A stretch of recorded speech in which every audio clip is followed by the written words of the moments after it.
नमस्कार साथियों, मैं अभिषेक रावत आपका वेदांत एकेडमी के ऑनलाइन डिजिटल प्लेटफॉर्म पर स्वागत करता हूं। आशा करता हूं कि आप अच्छे होंगे, स्वस्थ होंगे और घर पर होंगे। साथियों, जैसा कि आप देख पा रहे हो कि वैकेंसीज हैं जो भर भर के आ रही हैं और एग्ज़ाम्स भर भर के आ रहे हैं। तो एग्ज़ाम्स की तैयारी करने के लिए आप एक स्थान से दूसरे स्थान ट्रेवल नहीं कर पा रहे हो, आपके मम्मी पापा आपको परमिशन नहीं दे पा रहे हैं। तो उस स्थिति को देखकर ऑनलाइन माध्यम से हमारी टीम चाहती है कि आपके एग्जाम्स में जिस तरीके की साइंस पूछी जाती है, साइंस के एक भाग बायोलॉजी को लेकर आज हम आपके सामने आए हैं। तो आज आपका बायोलॉजी का लेक्चर नंबर 1 रहेगा, जिसमें अपन डिस्कस करेंगे कि बायोलॉजी होती क्या है, बायोलॉजी शब्द किसने दिया और बायोलॉजी शब्द कब दिया, और बायोलॉजी के कितने ब्रांचेस होते हैं और कितने ब्रांचेस आपके एग्जाम्स में पूछे जाते हैं, उन ब्रांचेस के कौन कौन से क्वेश्चन आपके एग्जाम्स में आते हैं और उन क्वेश्चन में क्या लॉजिक रहता है, उन क्वेश्चन के पीछे कॉन्सेप्ट क्या रहता है। उस कॉन्सेप्ट और लॉजिक के साथ अपन लेक्चर को स्टार्ट करेंगे।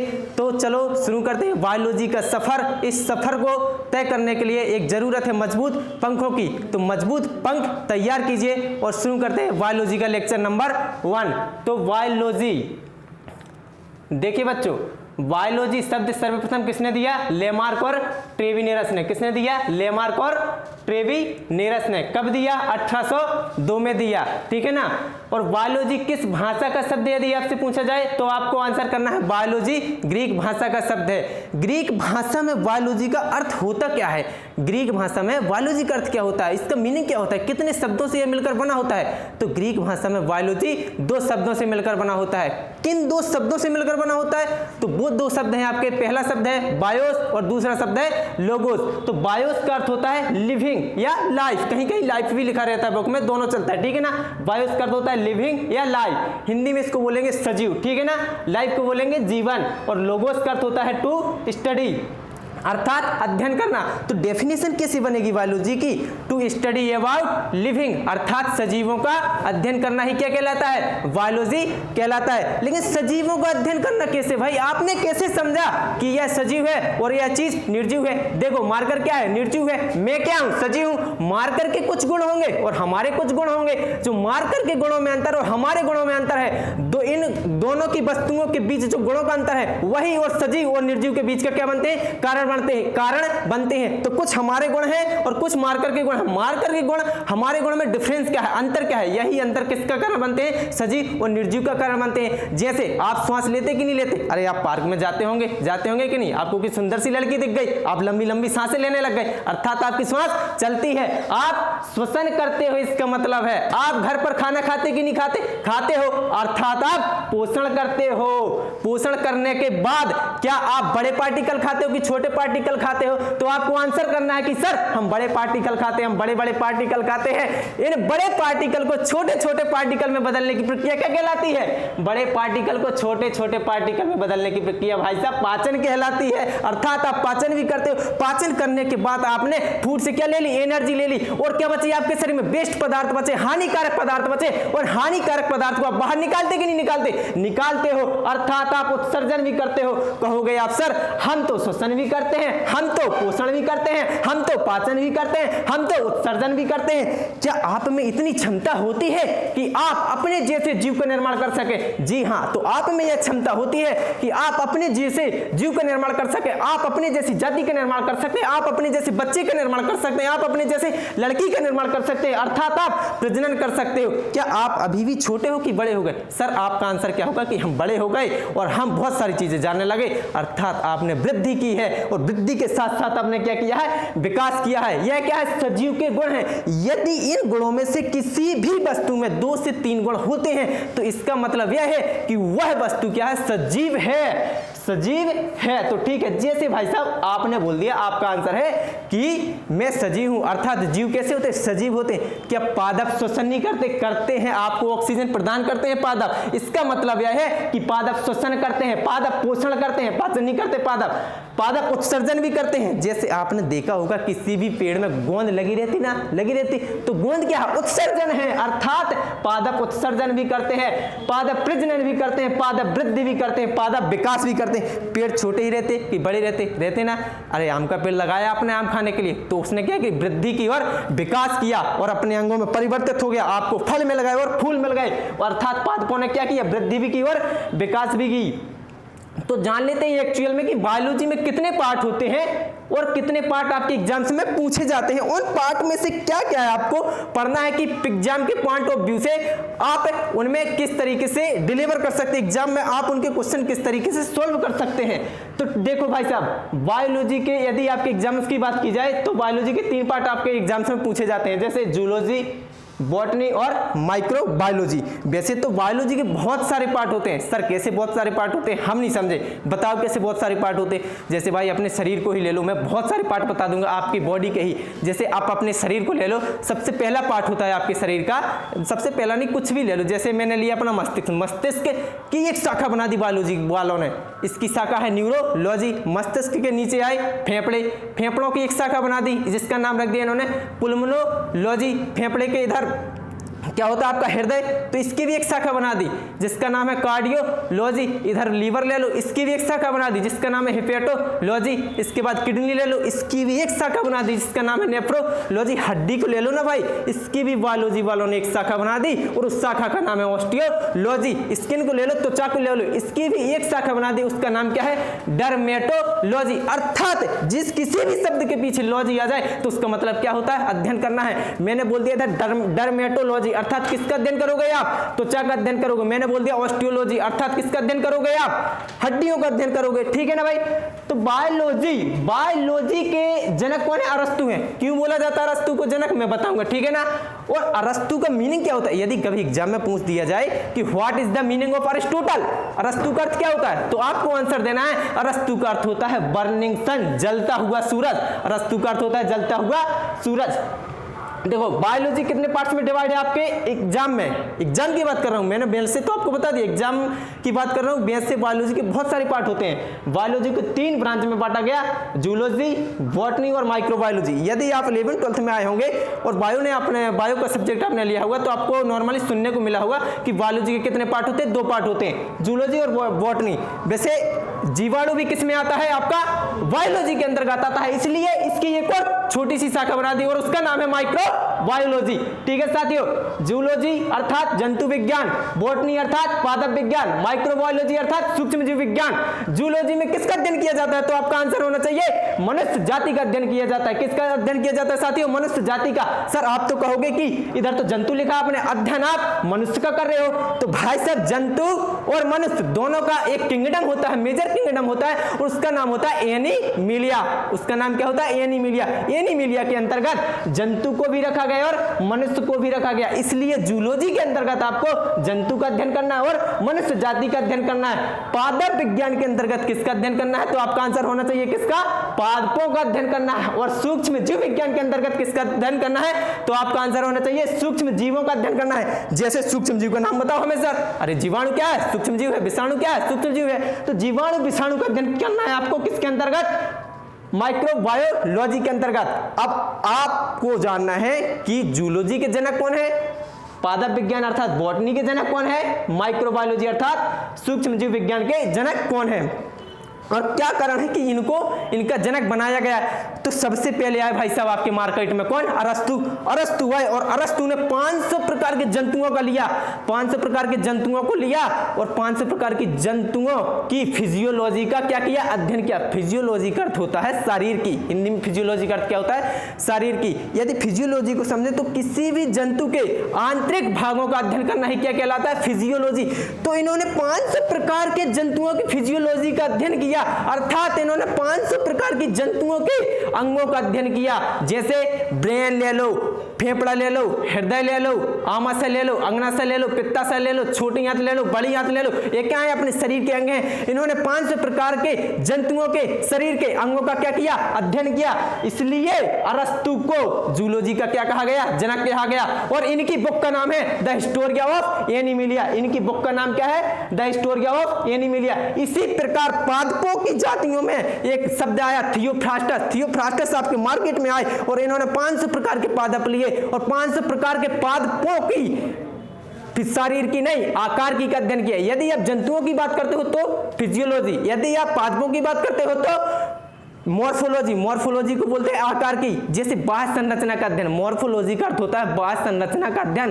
किसी भी जाति के बाह्य संरचना का अध्ययन करना क्या कहलाता है? मॉर्फोलॉजी कहलाता है। जैसे पुष्प, तना, पत्ती, जड़, फल, फूल, पादप के क्या है? बाहरी अंग है, अर्थात यह क्या है? इनकी मॉर्फोलॉजी है। इनका अध्ययन करना क्या कहलाता है? मॉर्फोलॉजी कहलाता है। तो थियोफ्रास्टस ने 500 प्रकार के पादपों का क्या किया? मॉर्फोलॉजी का अध्ययन किया और उसके ऊपर एक बुक लिख दी और उस बुक का नाम क्या छपा? The Historia of plantarum. अर्थात द हिस्टोरिया ऑफ प्लांटेरम में कितने प्रकार के पादपों का अध्ययन किया, कितने प्रकार के पादपों का वर्णन किया? तो 500 प्रकार के पादपों का अध्ययन किया उसने और 500 प्रकार के पादपों का उन्होंने क्या किया? वर्णन किया। फिर ल्यूवेनहाक। ल्यूवेनहाक ने सर्वप्रथम एक सूक्ष्म जीव की खोज कर दी और उस सूक्ष्म जीव का नाम क्या पड़ा? जीवाणु पड़ा। अर्थात जीवाणु क्या है? कोशिका है। अरे मेरे से किसी ने क्वेश्चन पूछा कि जीवाणु क्या होता है, तो मैंने उसको बोला आंसर भाई कोशिका होता है, क्योंकि जीवाणु क्या है? एक लिविंग कोशिका है, एक सजीव कोशिका है। और सर्वप्रथम सजीव कोशिका की खोज किसने की थी? जीवाणु की खोज किसने की थी? ल्यूवेनहाक ने। और जीवाणु एक सूक्ष्म जीव है, तो सूक्ष्म जीव की खोज करने का श्रेय किसको जाता है? ल्यूवेनहाक को जाता है। इसीलिए ल्यूवेनहाक को माइक्रोबायोलॉजी का क्या कहा जाता है? जनक कहा जाता है। और ल्यूवेनहाक की पुस्तक का नाम है द सीक्रेट्स ऑफ लाइफ। ठीक है ना भाई? तो जूलॉजी में किसका अध्ययन किया जाता है? जंतुओं का। बॉटनी में किसका अध्ययन किया जाता है? पादपों का। माइक्रोबायोलॉजी में सूक्ष्म जीवों का। और इसके जनक कौन है? जूलॉजी के अरस्तु, बॉटनी के थियोफ्रास्टस, माइक्रोबायोलॉजी के सूक्ष्म जीव विज्ञान के जनक कौन है? ल्यूवेनहाक। देखो भाई साहब, यदि आपको साइंस पढ़ना है तो आपको कुछ वर्ड से रूबरू होना पड़ेगा और उन वर्डों का मीनिंग समझना पड़ेगा। यदि मैंने कोई टॉपिक लिया और उस वर्ड को मैंने बोल दिया तो आपको तुरंत उस वर्ड का मीनिंग समझ जाना चाहिए। तो उन वर्डों को आज पहले ही लेक्चर में, इंट्रोडक्शन में अपन ले लेते हैं। उन वर्डों का हम आपको मीनिंग बताएंगे, अर्थ बताएंगे। जब आपको टॉपिक पढ़ाया जाएगा तो आपको तुरंत उस वर्ड का नाम सुनते ही याद आ जाना चाहिए कि यह वर्ड क्या है जो मैंने आपको बताया था। चलो तो स्टार्ट करते हैं। न्यू वर्ड कैसे बनते हैं भाई साहब? एक वर्ड रूट होगा, ठीक है ना? हिंदी में वर्ड रूट को बोलते हैं मूल शब्द। मूल शब्द में कुछ आगे शब्द लगेंगे और कुछ पीछे शब्द लगेंगे। मूल शब्द में जो शब्द आगे लगे हैं, जो शब्द मूल शब्द के आगे फिक्स हुए हैं, उनको बोलते हैं प्रीफिक्स। और जो शब्द मूल शब्द के पीछे फिक्स हुए हैं उनको बोलते हैं सफिक्स। क्या बोलते हैं? सफिक्स। प्रीफिक्स को हिंदी में बोलते हैं उपसर्ग और सफिक्स को हिंदी में बोलते हैं क्या? प्रत्यय। मूल शब्द क्या है? आपका क्वेश्चन क्या है? मूल शब्द क्या है? तो किसी भी शब्द को जब उसके आगे क्या ना किया जाए, डिवाइड ना किया जाए, जब उसके आगे उसको विभाजित ना किया जा सके, तो वह क्या है? मूल शब्द है। जैसे एक शब्द ले लो, क्या? ज्ञान। एक शब्द क्या है आपका? ज्ञान। ठीक है ना? मैंने लिया इधर आपके लिए क्या? ज्ञान। ज्ञान। अब ज्ञान को मैं यदि तोड़ दूं तो यह कितने भागों में बट जाएगा? 2 भागों में। एक होगा आपका ज्ञा और दूसरा होगा आपका ना। एक होगा आपका ज्ञा और दूसरा होगा आपका ना। देखो, एक है आपका ज्ञा और दूसरा है आपका ना। तो बताइए, ज्ञा का कोई अर्थ होता है? नहीं होता है। ना का कोई अर्थ होता है? नहीं होता है। ठीक है ना? तो जब किसी भी शब्द को उसके और आगे विभाजित किया जाता है और वह अपना क्या खो देता है? अर्थ खो देता है, तो उसको क्या कहते हैं? मूल शब्द। यदि वह शब्द जिसको उसके और आगे विभाजित ना किया जा सके, ठीक है ना, वह अपना अर्थ ना खो पाए, ठीक है ना, तो उसको क्या कहेंगे? मूल शब्द। उससे यदि वो विभाजित हो गया तो फिर वो मूल शब्द नहीं कहलाएगा, फिर वो अपने वर्णों में बट जाएगा, जिन वर्णों से वह मिलकर बना है। तो वर्ण का कोई अर्थ नहीं है इधर। इधर किसका अर्थ है? शब्द का अर्थ है। और शब्द क्या है आपका? ज्ञान है। जैसे मैंने ज्ञान के आगे लगा दिया भाई साहब, क्या? एक उपसर्ग लगा दिया और उपसर्ग का नाम है बी। ठीक है ना? जब बी ज्ञान के साथ मिल गया, क्या बन गया आपका? विज्ञान। क्या बन गया? विज्ञान। तो बी ने क्या किया? मूल शब्द में लगकर उसका विस्तार कर दिया ना। विज्ञान ने ज्ञान का क्या किया? बी ने ज्ञान का क्या किया? विस्तार किया। तो देखो भाई साहब, उपसर्ग या प्रत्यय किसी भी शब्द के आगे लगकर या तो विस्तार कर सकते हैं या तो क्या कर सकते हैं? विस्तार कर सकते हैं। और एक शब्द मैंने लगाया इधर आ, और आ जब बी के साथ, आ जब ज्ञान के साथ लग गया तो क्या बन गया? अज्ञान। तो इसने क्या किया? मूल शब्द में कंप्रेस कर दिया, इसके अर्थ को कम कर दिया। तो या इसके अर्थ को क्या कर सकते हैं? ये कम कर सकते हैं, या तो इसके अर्थ में विस्तार कर सकते हैं या इसके अर्थ को क्या कर सकते हैं? ये कम कर सकते हैं। ठीक है ना। तो अभी तक मैंने आपको क्या बताया? बायोलॉजी के बारे में। बायोलॉजी होती क्या है? बायोलॉजी शब्द कब आया और बायोलॉजी शब्द किसने दिया? तो सर्वप्रथम बायोलॉजी शब्द कब आया था? 1802 में। बायोलॉजी शब्द किसने दिया था? लेमार्क एंड ट्रेविनेरस ने, दो लोग साथ में मिलकर दिए थे बायोलॉजी शब्द को। अब देखो वर्ड फॉर्मेशन कैसे होती है आपकी, ठीक है ना। तो वर्ड फॉर्मेशन के लिए एक होगा आपके पास वर्ड रूट, और वर्ड रूट में आपको क्या लगाना है? सफिक्स लगाना है, और देन उसके आगे क्या लगाना है? प्रीफिक्स लगाना है। या तो वर्ड रूट में आप प्रीफिक्स लगा दो या सफिक्स लगा दो, दोनों में से कोई एक भी लगा दो, नया वर्ड बन जाएगा आपका। जैसे मैंने एक वर्ड रूट लिया सिंथ, सिंथ के पीछे सफिक्स मैंने क्या लगाया? सिस लगाया, लगाया ना। इसके आगे प्रीफिक्स क्या लगाया? फोटो लगाया, नया वर्ड क्या बनाया आपका? Photo synthesis. ठीक है ना। ये जैसे मैंने वर्ड लिया प्रोटीन, इसमें वर्ड रूट क्या है आपका? सिंथ, पीछे से सफिक्स क्या है आपका? सिस, आगे प्रोटीन एक शब्द है, आगे प्रोटीन क्या है आपका? एक पूरा का पूरा शब्द है। इधर सिंथ क्या है? वर्ड रूट, और सिस क्या है आपका? सफिक्स। और एक और बात ध्यान में रखना साइंस में, जब किसी भी वर्ड के पीछे सिस आ जाए तो उसका मतलब होता है बनाना। उसका मतलब क्या होता है? बनाना, टू मेक, मतलब कुछ ना कुछ बनेगा। अब फोटोसिंथेसिस, फोटोसिंथेसिस में कुछ ना कुछ तो बनना है। क्या बनना है आपको मालूम चल गया? भोजन बनना है जो आप खाते हो।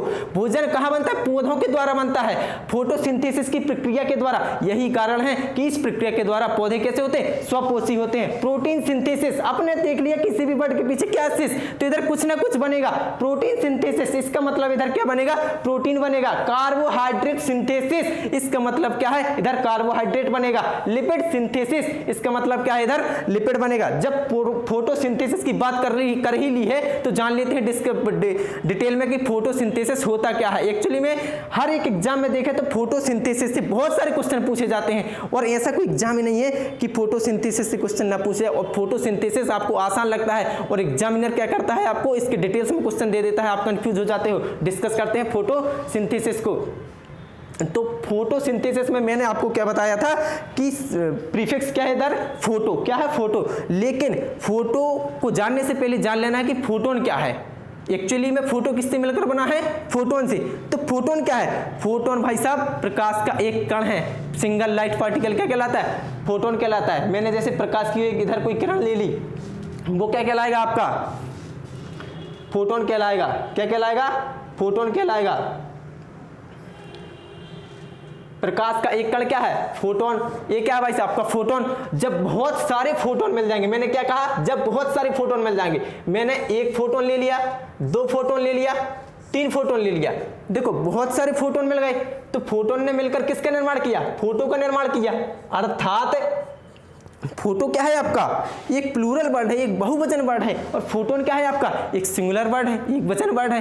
अर्थात फोटोन में कितने प्रकाश के कण भाग लेते हैं? एक प्रकाश के कण भाग लेते हैं। और फोटो में कितने प्रकाश के कण आ जाते हैं? बहुत सारे प्रकाश के कण आ जाते हैं। तो आप बताइए प्रकाश संश्लेषण की क्रिया में क्या प्रकाश का एक कण भाग लेता है कि बहुत सारे कण भाग लेते हैं? बहुत सारे कण भाग लेते हैं। इसका मतलब प्रकाश संश्लेषण की क्रिया में क्या होगा? फोटो यूज होगा।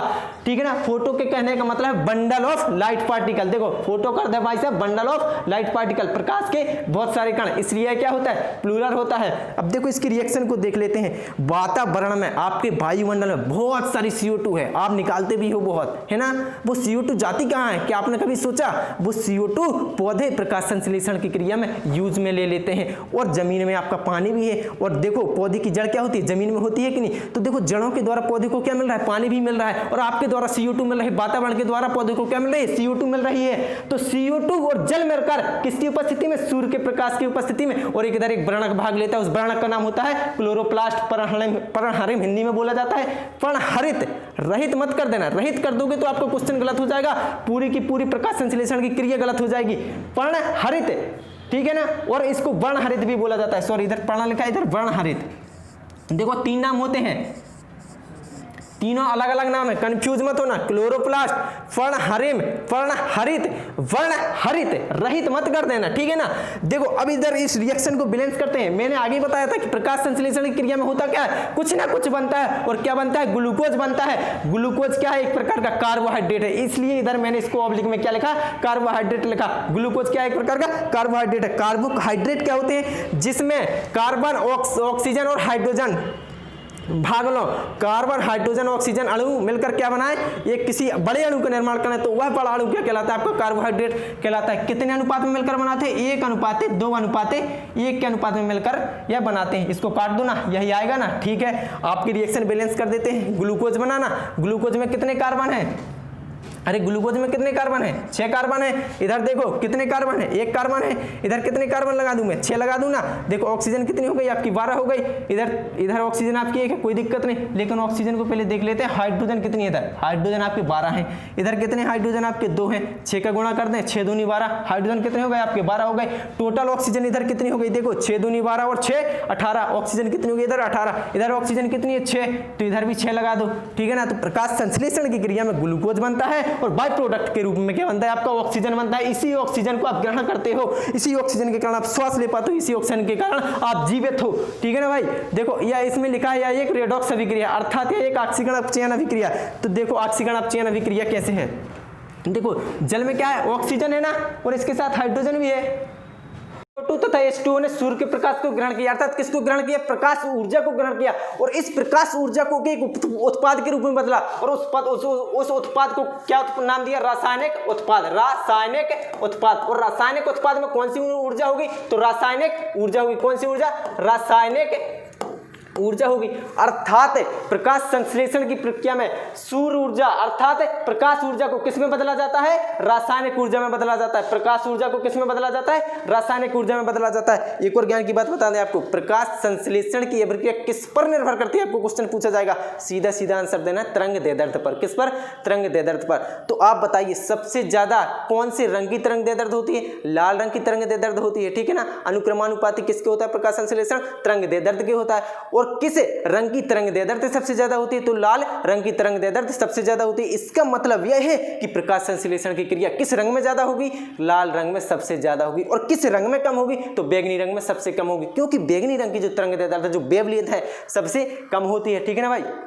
और आपको क्वेश्चन पूछा जाता है एग्जाम में कि प्रकाश संश्लेषण को सर्वप्रथम कौन से शैवालों में खोजा गया, तो नाम है उनका क्लोरेला तथा बोलोनिया। क्लोरेला तथा बोलोनिया नामक शैवालों में खोजा गया। यदि आपसे क्वेश्चन पूछा जाए प्रकाश संश्लेषण को किस में खोजा गया, आंसर होना चाहिए शैवालों में। कौन से शैवालों में खोजा गया, तो क्लोरेला तथा बोलोनिया नामक शैवालों में खोजा गया। जैसे मैंने आपको बताया था कुछ वर्ड हैं बायोलॉजी में आपको पढ़ना है, उनका मीनिंग जानना है, क्योंकि जब आपको आगे टॉपिक पढ़ाया जाएगा तो आपको उस वर्ड का मीनिंग मालूम होना चाहिए। बीच में डिस्कस नहीं करेंगे, ताकि आपको वर्ड का मीनिंग मालूम हो जाएगा तो उस टॉपिक को आप अच्छी तरीके से समझ जाओगे तो उस टॉपिक को आप अच्छी तरीके से सीख जाओगे तो उस टॉपिक को आप एग्जाम में अच्छी तरीके से सॉल्व कर पाओगे, उसके क्वेश्चन अच्छे तरीके से आप एग्जाम में सॉल्व कर पाओगे। जैसे मैंने एक वर्ड लिया, क्या लिया, उस वर्ड का नाम है लाइसिस। क्या लिया, लाइसिस। लाइसिस का अर्थ होता है टू ब्रेक। क्या होता है, टू ब्रेक, अर्थात तोड़ना, कुछ ना कुछ टूटेगा भाई। यदि किसी भी शब्द के पीछे लाइसिस लगा है तो उसका मतलब वह शब्द तो टूटेगा। हाइड्रोलाइसिस, इसमें जल टूट जाएगा अपने अणुओं में, H+OH नेगेटिव, जल टूट गया। इसका अर्थ क्या है, यह क्या हुआ, हाइड्रोलाइसिस हुआ। हीमोलाइसिस, हीमो का अर्थ होता है इधर ब्लड। क्या होता है, ब्लड। तो ब्लड जिन कंपोनेंट से मिलकर बना है, जिन घटकों से मिलकर बना है, यदि वह अपने घटकों में टूट जाएगा, जिन घटकों से वह मिलकर बना है, तो वो क्या कहलाएगा, हीमोलाइसिस। प्लाज्मोलाइसिस, अर्थात प्लाज्मा जिन घटकों से मिलकर बनी है वह अपने घटकों में टूट जाएगी, तो इसका अर्थ क्या हुआ, प्लाज्मोलाइसिस हुआ। मैंने एक वर्ड लिया इधर पर प्रोटीन, तो प्रोटीन में मैं बताना चाहता हूँ यदि किसी भी वर्ड के पीछे कौन सा सफिक्स लगा हो, इन सफिक्स लगा हो। इन क्या है इधर पर, सफिक्स। यदि किसी भी वर्ड के पीछे इन नामक सफिक्स लगा हो तो इसका मतलब है बायोलॉजी में वह शब्द क्या है, प्रोटीन है। क्या है, प्रोटीन है। रेनिन क्या है, प्रोटीन है, आमाशय में पाया जाता है। कैसिन क्या है, प्रोटीन है, आमाशय में पाया जाता है। थोम्ब्रिन क्या है, प्रोटीन है, क्योंकि इन सभी के पीछे कौन सा सफिक्स लगा, IN सफिक्स लगा। देखो मायोसिन क्या है, सफिक्स लगा है इन, तो ये क्या है आपका, प्रोटीन है। एक्टिन क्या है, प्रोटीन है, क्योंकि इसके पीछे सफिक्स क्या लगा है, IN, ठीक है ना। आपका यह मांसपेशियों में पाया जाता है, आपका हड्डियों में पाया जाता है, कोई दिक्कत नहीं। यदि किसी भी वर्ड के पीछे एज सफिक्स लगा हो, ASE, एज क्या है इधर पर, सफिक्स है, तो तो इसका मतलब वह वर्ड क्या होगा, एंजाइम होगा। वह वर्ड क्या होगा आपका, एंजाइम होगा। माल्टेज क्या सफिक्स इधर पर, एज, इसका मतलब माल्टेज क्या है इधर पर आपका एंजाइम है, एज। सुक्रेज इसका मतलब सुक्रेज क्या है इधर पर आपका एंजाइम है, एज। लैक्टेज इसका मतलब लैक्टेज क्या है इधर पर आपका एंजाइम है, टायरोसिनेज, एज है ना भाई, इसका मतलब टायरोसिनेज क्या है इधर पर, एंजाइम है। और यदि किसी भी वर्ड के पीछे OSC लगा हो, ओज लगा हो, तो वह वर्ड बायोलॉजी में क्या हो जाएगा, शुगर हो जाएगा, कार्बोहाइड्रेट हो जाएगा। जैसे ग्लूकोज, ओज लगा ना भाई, इसलिए ग्लूकोज क्या है आपका, कार्बोहाइड्रेट है। माल्टोज, ओज लगा ना भाई, इधर पर माल्टोज क्या हो जाएगा आपका, कार्बोहाइड्रेट। देखो सुक्रोज, ओज है ना भाई, समझ जाओ, बिल्कुल देखते संग ही समझ जाओ। ओज है मतलब कार्बोहाइड्रेट, शुगर, ठीक है ना। सुक्रोज क्या हो गया इधर पर, कार्बोहाइड्रेट। लैक्टोज क्या हो जाएगा आपका, कार्बोहाइड्रेट। फ्रुक्टोज क्या हो जाएगा आपका, कार्बोहाइड्रेट, ठीक है ना भाई। और आगे बढ़ देख लेते हैं। हाँ ये भाई आपका जंतु विज्ञान का पाठ्यक्रम, अपने को ये पढ़ना है जीव विज्ञान में, ठीक है ना भाई। ये सभी आपके एग्जाम्स में पूछे जाएंगे, यही एग्जाम में आपका पाठ्यक्रम होगा और इससे बाहर कुछ नहीं जाने वाला। एक बार ही पढ़ लो, आपको बायोलॉजी के ज्ञाता बन जाओगे, ज्ञानी बन जाओगे। देखो क्या क्या पढ़ना है आपको इसमें, ठीक ना। सिलेबस डिस्कस कर लेंगे, इसके बाद इस लेक्चर के बाद अगले लेक्चर में अपन टॉपिक स्टार्ट करेंगे और टॉपिक का नाम होगा आपका साइटोलॉजी। हाँ साइटोलॉजी से स्टार्ट करेंगे। देखो कोशिका विज्ञान, इसमें अपन पढ़ेंगे कोशिका के बारे में, कोशिका के अध्ययन के बारे में। पाचन तंत्र इधर पढ़ेंगे अपन मुख से लेकर अपनी हगड़ू तक, ठीक है ना। इधर श्वसन तंत्र, श्वसन के बारे में, फेफड़े के बारे में, पूरा फेफड़ा का स्ट्रक्चर देखेंगे, बिल्कुल टेंशन मत लेना भाई। परिसंचरण तंत्र, रक्त के बारे में पढ़ेंगे, ब्लड के बारे में पढ़ेंगे और हार्ट के बारे में पढ़ेंगे, ठीक है ना भाई। उत्सर्जन तंत्र पूरा का पूरा आपको किडनी पढ़ा दिया जाएगा, इधर कोई दिक्कत नहीं लेना है, पूरा का पूरी किडनी का ज्ञानी बना दूंगा आपको। कंकाल तंत्र, इसमें आपके हड्डियों के बारे में पढ़ा जाएगा, मांसपेशियों के बारे में पढ़ा जाएगा, प्रजनन के बारे में, मेल और फीमेल दोनों पढ़ाऊंगा भाई, मेल और फीमेल दोनों पढ़ाऊंगा, ठीक है। तंत्रिका तंत्र, न्यूरॉन के बारे में बता देंगे, विस्तृत ज्ञान ब्रेन के बारे में भी पढ़ेंगे इधर, ठीक है ना। अंतःस्रावी तंत्र, बहुत सारी ग्रंथियों के बारे में पढ़ेंगे, कम से कम 13 से 14 ग्रंथि होती है, पूरा डिस्कस करेंगे, डिटेल में डिस्कस करेंगे। कोई भी क्वेश्चन लगा लेना कहीं से भी, आप ज्ञानी बन जाओगे। मानव रोग, पूरे के पूरे मानव रोग के बारे में पढ़ेंगे जितने भी है, जीवाणु, विषाणु, कवक, प्रोटोजोआ, सभी के बारे में। अनुवांशिक रोग, ठीक है ना भाई, और उनके रोग। जेनेटिक डिसीज, ये बहुत इंपॉर्टेंट चैप्टर है, जेनेटिक डिसीज, ठीक है ना। और अनुवांशिक और उनके रोग मेंडल में पढ़ेंगे इसको, और उसके अनुवांशिक रोग पढ़ेंगे, ठीक है ना। मानव आंख भी पढ़ेंगे भाई, मानव पोषण भी पढ़ेंगे। इधर पढ़ेंगे अपन क्या, विटामिन पढ़ेंगे, विटामिन, कार्बोहाइड्रेट, प्रोटीन, वसा, चारों चीजें पढ़ेंगे डिटेल में, साथ में मिनरल भी करा दूंगा, ठीक है ना भाई। जंतु जगत भी पढ़ लेंगे अच्छी डिटेल में, बहुत ज्यादा है जंतु जगत। पादप विज्ञान, पादपों में पादप का वर्गीकरण पढ़ेंगे, पादप जगत पढ़ेंगे, पादप जगत पादप वर्गीकरण एक ही चीज है।